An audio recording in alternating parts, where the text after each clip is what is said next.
I mean, the whole process by which uh, you were operating in these countries, some things you were mentioning, David, that you didn't want a burly bodyguard. Uh, Dionne, I'm not sure, was it just the photographer who was with you? Yeah, we didn't have security or anything. I had a fixer that I used from time to time, but yeah. And obviously in Ukraine, I guess it's a little, maybe they're a little bit more used to some Westerners, but perhaps not. I don't know. I mean, the It's whole pretty process easy to work in Ukraine. in Ukraine is easier than a couple of these other places, but I It's guess as long depending as, upon the eastern part is still dicey because of the conflict, but largely easy to work in. let me ask you a question, Michael, because you wrote that story about this fascinating Russian unit that's been operating in Europe for some time, that's spreading all this mayhem. And I think there was a quote or a suggestion in one of your pieces about one of the difficulties is that nobody really knows where they're going to be next, where they're going to strike next. Uh, I assume the Europeans are quite concerned about the kind of disruption that they can cause, maybe not so much in Europe per se, but in their former colonies, places in Africa perhaps that they want to have more influence. What do you see that unit continuing to do? Getting stronger, more mayhem, more targets, than we catch up with it a year or two after it's happened? It's hard to say. One, because these sorts of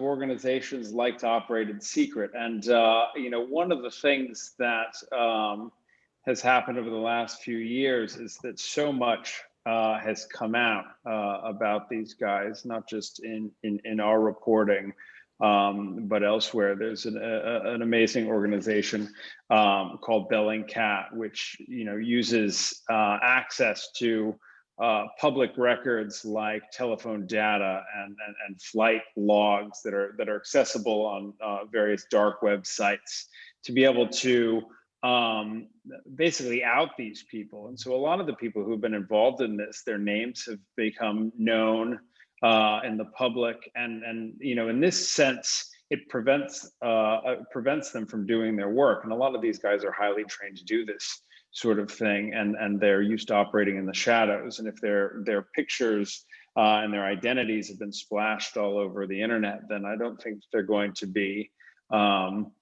doing that sort of thing much longer. That said, Putin he's a foreign affairs guy. He doesn't take much interest in what is happening domestically so long as things there are stable. He sees himself as primarily somebody who is going to make Russia a great power and a power to be reckoned with again. And these are some of the tools that he uses to do that. His operations in Syria are primarily with that goal in mind. In Syria and Libya and everywhere else are primarily backed by the Kremlin with that goal in mind, to expand Russia's influence and make it a force to be reckoned with. And in many cases, that's worked, right? Russia basically owns the Syrian conflict. You can't do anything in Syria right now without Russia's participation. You can't bypass Russia in Syria. You can't bypass Russia in Libya. And while Russia is never going to play the role of nation builder, they're probably not going to clean up the mess that they've left behind in Russia or Libya. They're still the force to be reckoned with. So I think these operations are going to continue. The Russians are very creative in using what little resources they have to project might abroad. The question is whether sort of some changes that are happening inside of Russia might divert attention from these things. But people have been sort of predicting that upheaval inside of Russia would cause a reckoning for the Kremlin to come for years, and it hasn't happened. So I would imagine that these sorts of things are going to keep happening. That reminds me of something earlier in my youth. After Fidel Castro took over Cuba, every year there were predictions that he would be overthrown. So once an autocrat gets in control and has certain other things going for him, it's sometimes very hard to extricate. I think Putin's position is pretty solid. Yeah, At the moment. Exactly. Dionne, one thing I was fascinated by your story, which you didn't say this, but it kind of, to me, it bubbled up out of it. And I think the same thing would probably be true of, in some ways, the Madagascar story. It's like many of the former colonies are in effect becoming colonies again, not of the countries that they used to be colonies of, like France, like the Central African Republic, but now they're in effect a colony of Russia. And Yeah, I mean, you can really see that a lot. And people talk pretty openly about that. I mean, in fact, I remember talking to one warlord who told me that he was like, we're loyal to France. They colonized us. You know, we don't want these Russians coming in. It was this very weird mentality. But I think, like, you know, especially in these places that have all these resources, I mean, there's so many diamonds in the Central African Republic, and they're not that hard to get. And there's, you know, just controlling one mine can lead to all kinds of riches and such. And a lot of foreign interests are out there. And, you know, you can see the same thing. I guess some people would say you can see similar ideas with China coming into a lot of West African or African nations, right? And building all the infrastructure and Right. then what, you know, that's the big worry there. So it's colonization under a different form, but it feels like, you know, that's a risk here for sure. in your story, and also Michael's, and forgive me, I can't remember the name of the oligarch. Yevgeny Prigozhin. Yes, that's our boy. In both your stories, there was quite a bit of background about his business interests.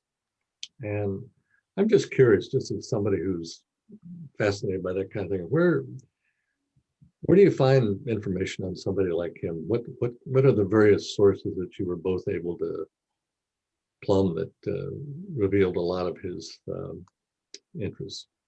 I think Michael can talk about it better than me, but I'll just tell you for my part quickly, since he'll have the bulk of the information, is I had company registration records because they had registered some of the mining interests and other things in for some mines in the Central African Republic. There were just Okay. government documents. Yeah.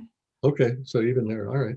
I'm just I had similar. I had contracts for mining operations that were linked to companies owned or controlled by Prigozhin. I was also able to take advantage of a leak of internal communications and flight records belonging to Prigozhin's company in St. Petersburg, and so I had.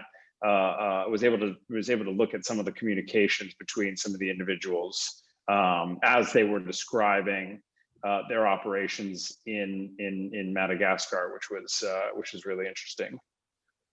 And for me, the guy showed up at the peace talks, you know, so right. Yeah. I love that photo. Yeah, that was.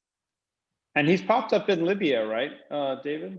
Yeah. I was just going to say, he has been very involved in spearheading the Russian efforts in Libya, and thanks to Michael's help with his excellent Russian, I was able to translate some documents that we obtained that some operatives for Mr. Prigozhin had left behind when they were arrested in Tripoli, that revealed some of his business interests in Libya. That were might have been ways for him to get paid off from inside Libya for the involvement of his mercenaries.